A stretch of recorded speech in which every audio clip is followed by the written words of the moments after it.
شاهکاری‌های ادبیات جهان، بهترین نمونه‌های نظم و نثر جهان. شاهکاری‌های ادبیات جهان، نیروبخش معرفت، شکوفایی شعور و پرتوافشانی فروغ فضل و حکمت در خانه دل شما. از ارمغان معنوی شاهکاری‌های ادبیات جهان بهره‌مند شوید. شاهکاری‌های ادبیات جهان از رادیوی فرهنگ.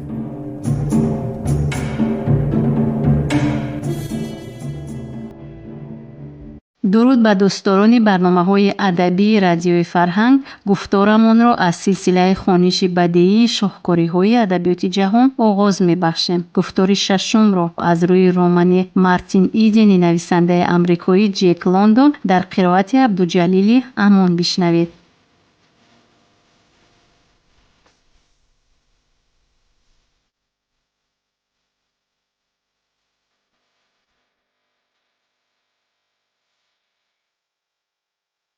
او روز دیگر از خواب بیدار شده بوی صابون و سر و لباس چرکین را حس کرد و خوابهای شیرین خود را از یاد برآورد. از مقر پیاپی حیات وزنین و ناخوش گوشش در حال به قامت آمد. او از حجره خود بیرون شده ندای خشمگینانه و صدای تارسکی را شنید که با آن خواهرش کدامی از بچگان را سرفراز می‌گرداند تا علم دلش پستر گردد. چراسی کودک به دلش گویا علمی نشتری زد. در اینجا همه چیز، حتی هوایی که او از آن نفس می گرفت، به نظرش منفور می نمود. محیط اینجا از آسایشتگی و خوشاهنگی که در خاندان روف حکم فرماست از زمین تا آسمان فرق می کند. در آنجا اساسی همه چیز علوی و معنوی است. در اینجا باشد بنیادی همه چیز مادی درشت است. اینجا بیا. آلفرد فریاد کرد. او به کودک گریان و دست به کیسه انداخت که در آن پول داشت. او از سرفکاری فرسخها دور بود. دلوسییش در همین ظاهر می شد. او با دست پسرک یک تنگه 25 سنتی داده وی را برداشت تا که آرام سازد. خیر، اکنون تازان رفته آب دندان خر و با دادرکان و خواهرکان تقسیم کن، لیکن همین خیلش را گیر که در دهان تیز آب نشود. خواهرش لحظه در بالای تقاره قامت راست کرده به او نگریست. 10 سنتش هم کفایه بود. گفت خواهر تو به قدر پول نمی رسی. آلفرد اکنون تا دلمانی قند می خورد. هیچ گپ نه، جواب کردند او خوشحالانه. به قدر پولم خودی پولم می رسد. صبح خیر خواهرکم، اگر تو بند نمی بودی به خدا من تو را می بوسیدم. دلش می خواست که نسبت به خواهرش مهربانتر باشد. مارتین طبیعتا آدمی نرمدل بود و خواهرش او این را نغز می دانست. او را به طریق خود دوست می داشت. راست، گرتروده با مرور سالها سیمای پیشتره خود را گم می کرد. سرد جنجال و تند مزاجتر می شد. بخیره مارتین سبب این دیگرگونی مهنت وزنین، عائله، کلان و فعل و خوی بدی شوهر بود. بناخست به سرش خیالی آمد که در تمام این مدت و بدن خواهرش مغز اندر مغز آن بوی سبزوات پوسیده، سر و لباس چیرکین و پولی سیاه دست به دست شده ای که او در پس پیش تخته می شمارد شیشته مانده است. بهترش رفته نانشته کن، گفت خواهر ظاهرا آتشینانه ولی باطنا ممنون بود. از همه برادران آواره عالم گشتش مارتین همیشه محبوب ترینشان بود. خیر اینجا بیا من تو رو ببوسم، اضافه کرد وی یک بار مهرش تافته. وی با انگشتانش کفکی صابون را اول از یک دست سپس به دست دیگرش غون کرده پرداخت. مارتین اندام وزنین وی را به آغوش کشیده لبانی نم و عرقشارش را ببوسید. در چشمان خواهر اشک چرخ زد، ولی این نه تأثیری حسیات زور بلکه تأثیری سستی و بیمداری بود که از خستگی دائمی روی میداد. وی دادرش را از خود دور کرد، ولی او به هر حال آب دیدگانی خواهرش را بدید. خوراک در درون پیچگه سراسیمه‌وار گفت: خواهر، جیم هم خسته باشد در کار. من امروز برای جامه شویی شده کله از آن قطی خستم. رفته تیزتر خوراکت را خور و از خانه رو. امروز یک روز جدا هم وزنین. از افتش تام از کار رفتگی، عرابکشی هم به گردنی خودی برنارد. مارتین با دلی غمگین به سوی آشخانه رفت. روی سرخ خواهر از افت و اندام چرکینی وی از پیش نظرش دور نمی شدند. اگر وقت می داشت مرا دوست می داشت، از دل گذران مارتین. لیکن از کاری بسیار خراب و هلاک می شود. این برنارد خکین باتم حیوانی تب و تیار است که او را تا این درجه کار می فرماید و در عین زمان از سرش همین فکر را دور کرده نمی توانست که در بوسه خواهرش اثری از زیبایی نبود. راست این بوسه خود بوسه غلطی بود. در ظرف سالیانی دراز خواهرش او را تنها هنگامی به سفری بحر برآمدن و وقتی به خانه برگشتنش می بوسید. اما در این بوسه مزه کفکی صابون حس کرده می شد و لبانش پژمرده بودند. آنها تیز به لبان او نچسبیدند. این بوسه زنی به اندازه خسته شده بود که حتی چی بودنی بوس و بوسی را فراموش کرده است. او به خاطر آورد که خواهرش تا به شوهر برآمدن می توانست تمام شب خواب نکرده رقص کند و صبح به لب کلوخ مالیده از رقصگاه راست به جامه‌شوی خانه رود. این دم به خاطر مارتین باز روف رسید. لبانش به خاطر رسیدن که باید مثل خودی او تروتازه و با تراوت باشند. مارتین حتی جرأت کرده به خود تصور نمود که چسان لبان روف به لبان او میرسند و این رو همچنان روشن تصور نمود که سرش چرخ زده رفت. به نظرش اندرون ابر پاره از برگای گلی نسترن که او را با نکهت خود مخمور می سازند آهسته آهسته شنا دارد. در آشخانه او جیم اجاره‌نشین دویم را دریافت که دیده بیفایده و لاابالانه به فضا دوخته سراسیمه نشده شعله یرمه جودار را می‌خورد.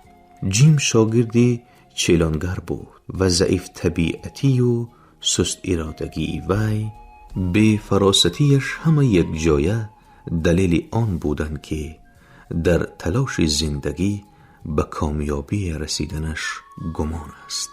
تو برای چی خوراک نمی خوردی؟ پرسید وی از مارتین که شبله‌ای خنک شده و نیم خام را دلش کشم نکشم تگورو کرده می نشست. یا دین باز نوشیده بودی؟ مارتین به علامت این کار سر جنباند. او از ناکاری آن همه چیزهایی که در اطرافش بودن افسرده خاطر بود. روف مارس اکنون بازم دورتر می نمود. من رسا نوشیده بودم، گفت جیم عصبیانه خندیده. کنده بر این شخ شده ام. آه جانم، دخترچه بود استیه. مرا بیل کشاله کرده به خانه آورد. مارتین به علامتی آن که گوش میکند سر جنباند. او همین خیل عادتی داشت که با همین اشاره به هر یک مصاحبش دقت و اعتبار ظاهر میکند.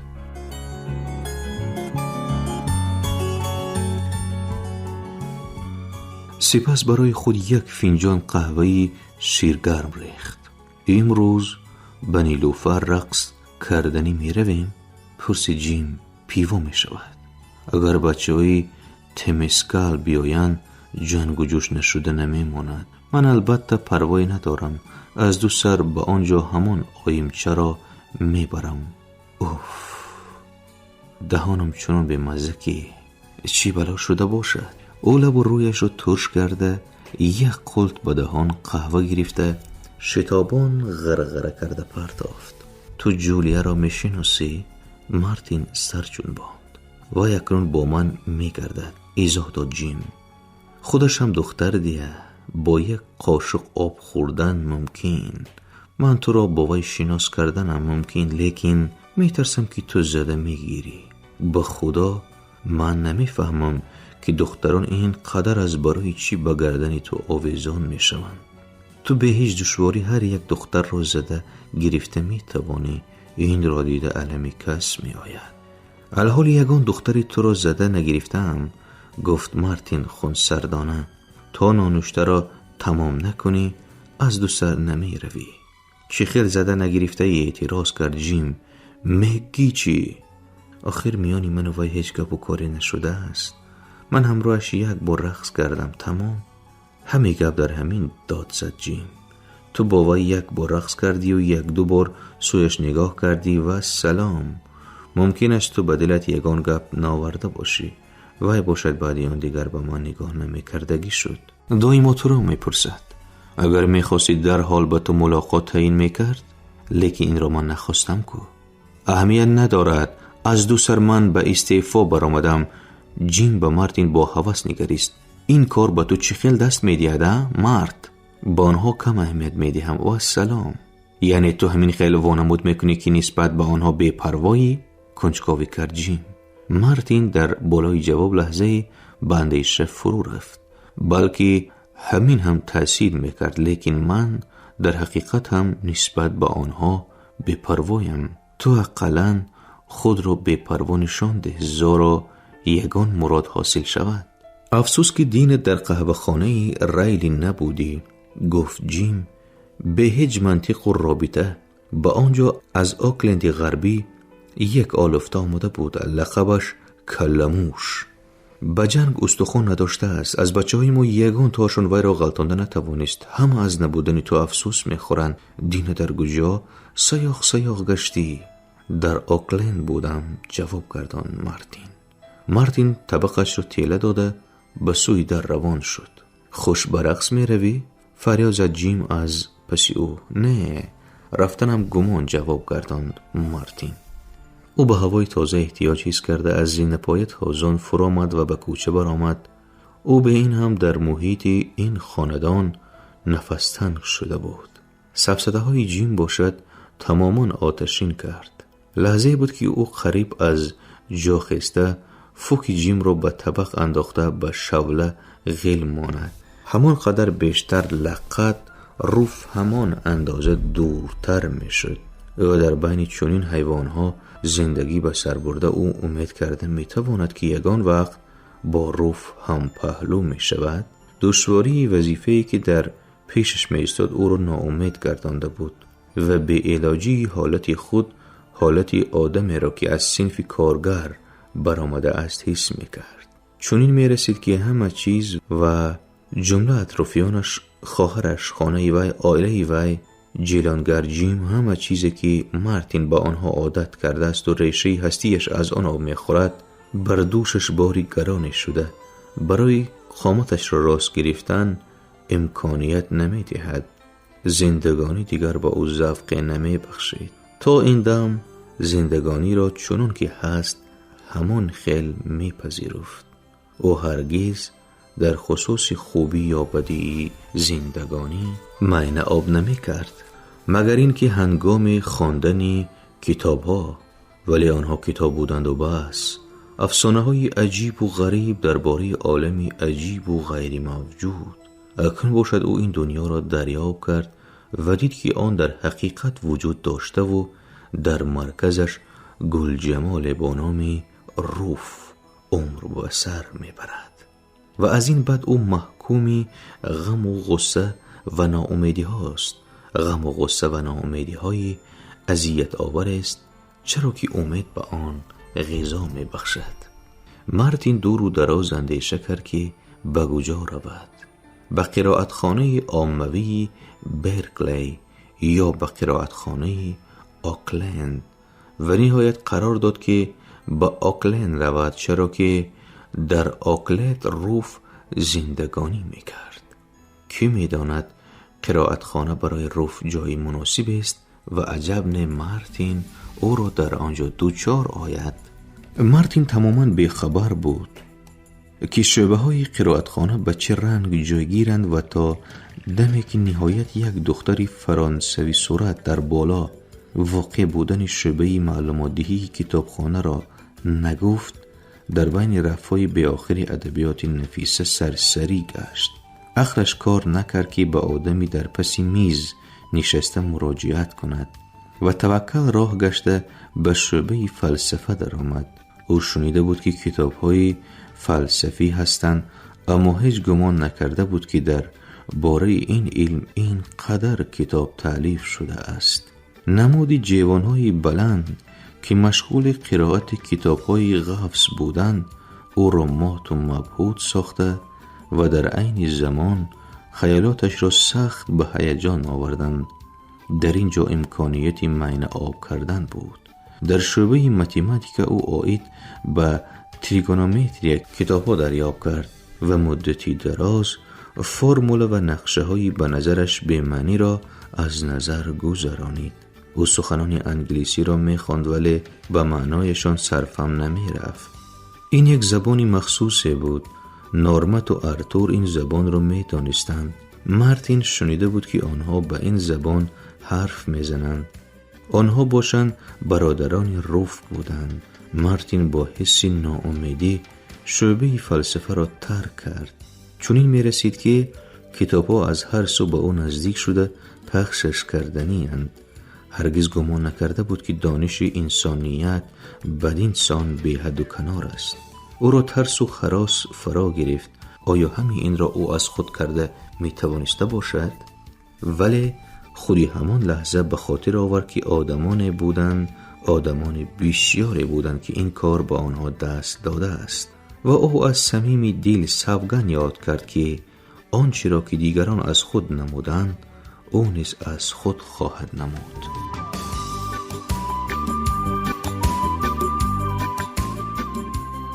او به همین منوال گاه مایوس و ناامید و گاه شاد و مسرور در بین رفایی که در رویشان گنجینه های خیرات چیده شده بودند گشت و گذار میکرد.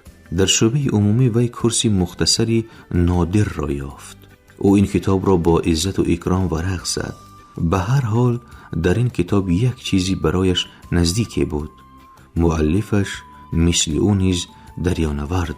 سپس معلومات نامه کشتیرانی با اودیچ و اثرهای لکی و مارشال را یافت. خیلی خوب. او با آموزش کشتیرانی می پردازد، نوشیدن را می پرتاید، از ته دل مهنت می کند و کپیتان می شود.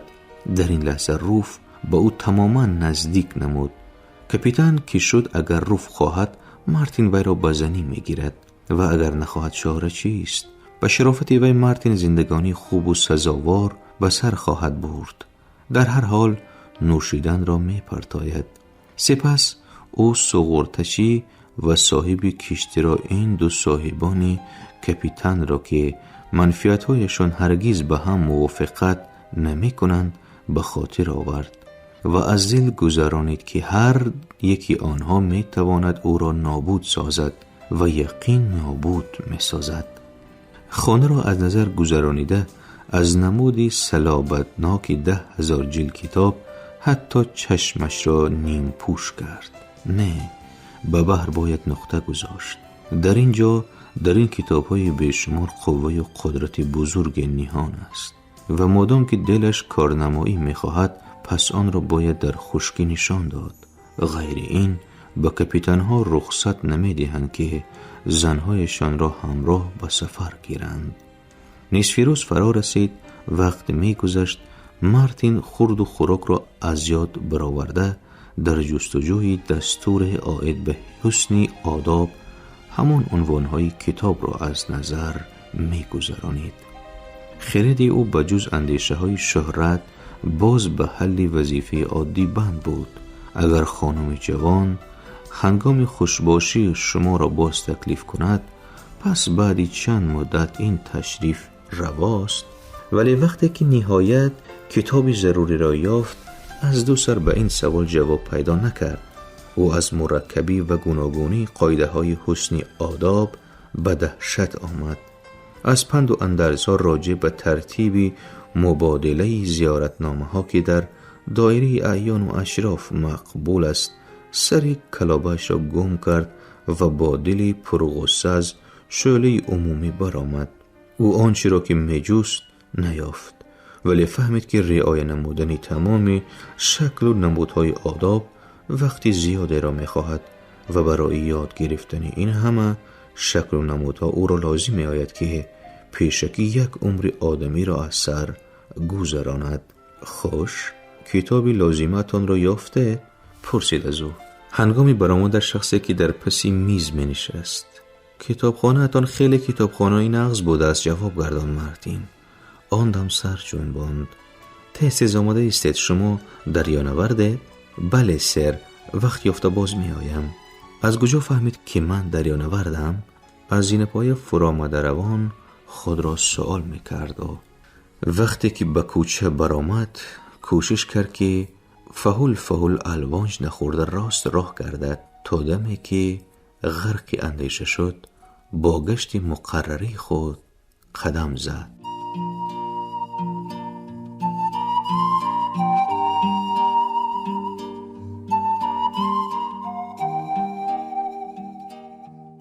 شنوندگان ارجمند، شما خوانش بدیعی رو از روی رمان مارتین ایدن نویسنده آمریکایی جک لندن در قرائت عبدالجلیل امان شنیدید. انجام گفتاری ششم کارگردان دوران صاحبزاده. شاد و سربلند باشید.